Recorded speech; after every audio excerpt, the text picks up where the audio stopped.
Hi, Norman with iSaveTractors.com. Today, we have 200 subscribers to this YouTube channel. I'm really excited. Thank you to the 200 people who've subscribed to this channel so far. Please continue to like, share, tell your friends, and spread the word about iSaveTractors. It's incredible that, I started this project only a few months ago, and now we have 200 subscribers. We also already have almost 3,000 fans on our Facebook page, which is facebook.com/iSaveTractors. I am so excited to be able to share what I do and the parts that we sell with the other people in the community of, refurbishing old tractors. If you don't know already, if you're just stumbling upon this channel for the first time, I run a website called iSaveTractors.com. I develop and sell aftermarket parts for vintage small engines, like the Kohler K series, the Magnum series, the KT Twin series, as well as the Briggs & Stratton old cast iron engines, and the Tecumseh HH series.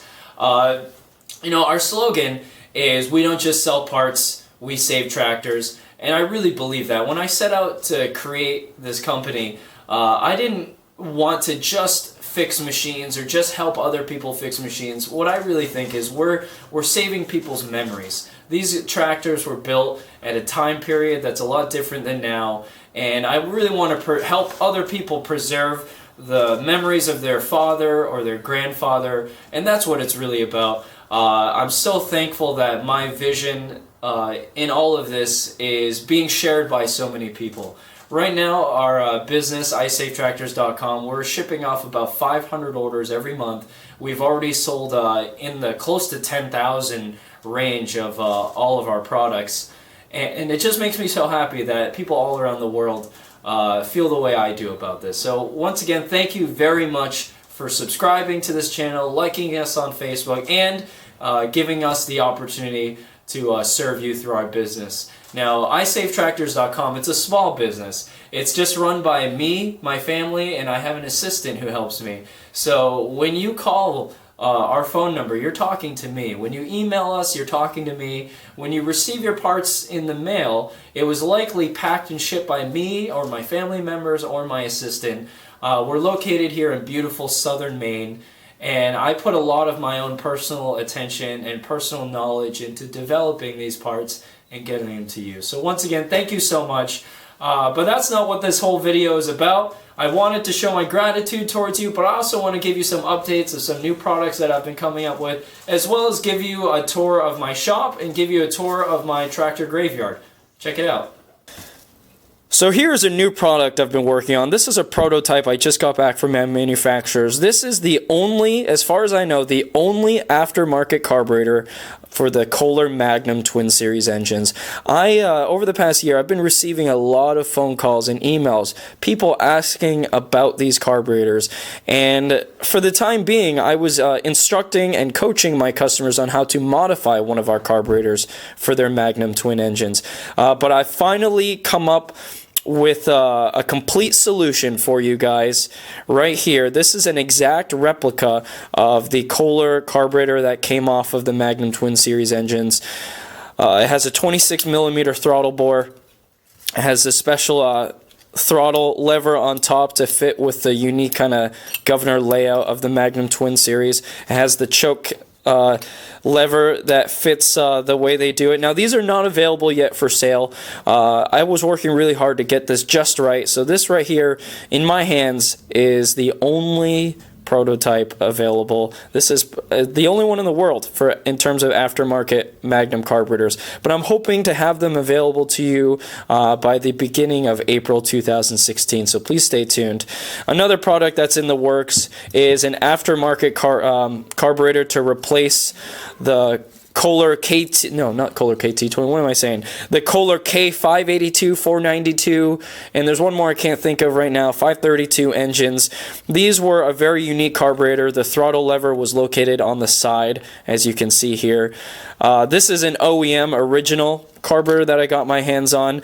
I'm going to be using this OEM one to prototype, measure, and transfer the measurements over to our casting equipment with our manufacturers, so we can also have these carburetors for you aftermarket at an affordable price that is available, because you can't find these carburetors anywhere. I'm glad I found one. These engines were commonly used on a lot of later John Deere models, and I get a lot of customers looking for these carburetors too. And the unique kind of throttle location will make it a little tricky to change over all of the equipment that's used to make these. But for you customers out there, I will get it done. So that's very exciting. Now, this is my shop. It's a pretty small shop. It's, I don't know what the measurements are. Maybe a 40 by 40 square. It's kind of messy right now because I have projects actively going at the moment.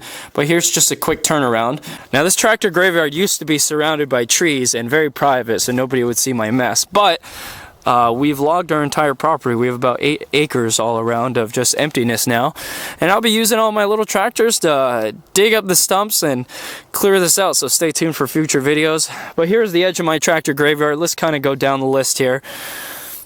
We got these 2 push mowers that are going to go to the scrapyard. When you're in the kind of the small engine business, I mean, people just drop bunch of crap off all the time for me. So I have these, really not worth my time trying to refurbish them, so I'm just going to give them away. This right here is a Quiet Line Series International Harvester Cub Cadet. I believe it is a 1250, but I'm not 100% sure. This is only the second time I've looked at it. This was dropped off by a customer in Vermont. They just gave it to me. And they drove all the way here from Vermont to give this to me. And it's in great shape. I don't know what I'm going to do with it yet. I might put a motorcycle engine in it, lower it, and make it an exhibition vehicle. Or I might just do a straight restore. I haven't decided. If you have any ideas, please chime in, let me know.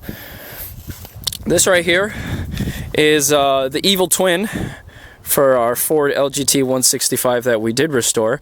When I bought the 165 that is on my YouTube channel now and restored it, this came with it, and they were both in pretty much exactly the same condition. So in my video called Rebirth of a Garden Tractor, this is actually the tractor that you see in the before shots, and then the after shots is the tractor I already restored.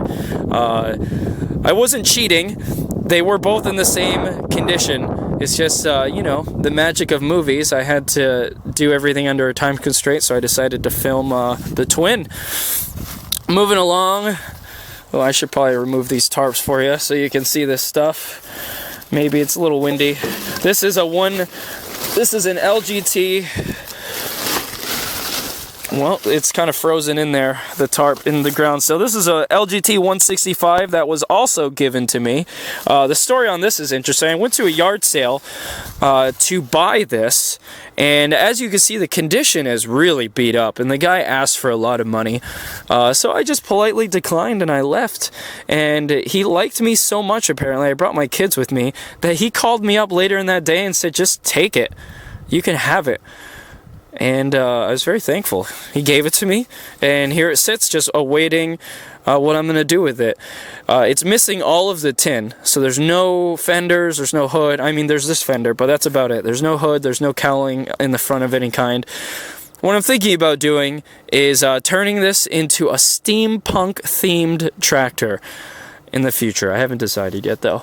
Moving along. This is another Ford LGT under here. Let me get the cover off of this one. These covers, by the way, are available at iSaveTractors.com. They're great. Great way to keep your tractor away from direct rain and sunlight. This right here is an LGT 125 made by Jacobson for Ford back in the 70s. This has a 12 horsepower engine. That's what the 12 and the 125 stands for. The 5 stands for hydrostatic transmission. This is also going to become a tractor loader backhoe. One of my future projects, probably not the next one, is going to be completely restoring this and then doing a front end loader and a backhoe for this sucker. So that'll be exciting. This right here is the frame of an old Simplicity I parted out. Coming over here, an old Toro rototiller, more push mowers. This whole area right here is a disaster, but this is all scrap metal. This is all going to the scrap yard. There's just a variety of aluminum engine blocks from modern day engines. some old stuff that I've come across. As a lot of you know, sometimes when you buy these old tractors, you buy things in lots and you have to take it all, and that's what I've done here. A lot of bikes that my kids ruin on a regular basis, so that's all going to go to scrapyard very soon now that it's warming up here in Maine. They got this Toro Power Shift snowblower. These things are awesome, but this thing is all seized up. Got this lawnmower, riding mower frame. I have this John Deere frame. This is from a 110 that I took the parts out for various projects. I'm going to use that for something in the future. Coming over here, this is a Jacobsen GT12. Sorry if I can get this for you to see. This right here is the sister to that Ford LGT 125 I showed you. Jacobsen, this company, is the one who made the Fords, and this is the same tractor, just slightly different aesthetics on the outside, but essentially it's the same thing. I bought this in New Hampshire. It came with a snowblower, and that snowblower I later refurbished and used for our Ford LGT 165 project. The previous owner went crazy on this back end. They put mud flaps on it. It's kind of cool. The Tasmanian Devil. I plan on restoring this, and then building a factory-looking rear-mounted forklift to it. This one right here is another little riding mower that I acquired off of Craigslist for like $20. I'm probably going to rebuild the engine on this, turn the pulleys a little bit to change their sizes, make it go a little bit faster, and just turn it into like a little go-kart for my kids. A variety of snowblower mount parts. This is for an old Simplicity single stage. Got this long cart that needs to be refurbished. Over here, other than this cool cast iron fireplace thing, all of this is Mower Decks. So coming over here, I got a mower deck for a Ford LGT. That's for an Alice Chalmers. This is for our wheel horse. A variety of mower deck hangers for Cub Cadets Fords, and some handlebars from snowblowers. These right here are mower decks for Cub Cadets. This one is in really good shape. This one is in terrible shape. This right here is a rear-mounted grater blade. I'm probably going to repurpose, maybe put on the backhoe that I'm building for final grading type stuff. More mower decks. These are for modern day Craftsman tractors, I believe. That one on top is for a John Deere. This orange one over there is for an Ingersoll, a Case Ingersoll. It's a hydraulically driven one. I got a collection of tires and scrap metal right there that I use for various welding projects. Right here, more tires, concrete blocks for a variety of weight applications, hoods, fenders, and then just random scrap wood back here that's all going to the dump this spring. We're doing a major renovation around here on this property of the house and the outdoors. This is a trailer that a friend gave to me. I'm going to be turning this into a parade trailer very soon. Here's a Peerless 2300 rear end off of a John Deere. That's also in the queue to have a video made of it. Coming this way, various materials, wood, rocks. This right here is an old, I believe, a late 80s Craftsman 2 tractor. This has a Kohler Magnum M18 twin engine in it. I use this for a lot of prototyping. I bring the engine up to my shop, and I put a lot of our parts in to test them out. So that's what this is for. And then there you have it. It's an eyesore to some, but to others, this is heaven. So there you have it. There's our shop. There's our graveyard. Thanks for watching again. Thanks for subscribing, and thank you so much for your business. Once again, my name is Norman with iSaveTractors.com. See you next time.